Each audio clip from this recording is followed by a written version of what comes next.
কেউ কেউ প্রাথমিকে কর্মরত, না ঘুষ দিয়ে প্রাথমিকের চাকরি তারা পায়নি, যথাযথভাবে মেধাই পেয়েছে, দীর্ঘদিন ধরেই পেয়েছে, বয়স আছে, কেউ উচ্চ প্রাথমিকে ছিল, কিংবা যারা পরীক্ষা হচ্ছিল না ফ্রেশার্স হিসেবেও ছিল। সেরকম অন্তত হাফ ডজনের বেশি ক্লায়েন্ট ছিল যারা এই বিগত এসএলএসটিটা যেটা হলো খিচুড়ি এসএলএসটি সেটাই পরীক্ষা দিয়েছিল। তার মধ্যে 2-4 জন তো দারুণ দিয়েছিল, মানে হয়ে যাওয়ার মতো অবস্থায়।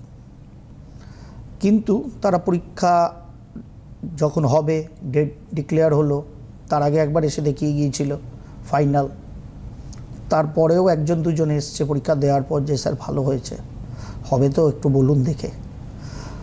এবার ব্যাপার হচ্ছে আমি ব্যক্তিগত জীবনচর্চায় তাদের জন্মছক সংখ্যাতত্ত্ব বিচার করে নাই বললাম, কিন্তু আমি একটা ঘরের মধ্যে প্রেডিকশন করেই ছিলাম। যখন তারা পরীক্ষা দিতে যাচ্ছে তখনই বলেছিলাম নিজেরা 200% দাও, অবশ্যই দাও, যাতে আরও বেটার 11-12 পাওয়া যায়। যারা প্রাথমিক বা উচ্চ প্রাথমিকে আছে তারা যদি 9-10 পেয়ে যায় মাধ্যমিক ক্যাটাগরির, ভেরি গুড, আর একটু বাড়বে তাদের গ্রেডুয়েশন, তাদের যে শিক্ষাগত যোগ্যতা আছে। বললাম অবশ্যই দাও,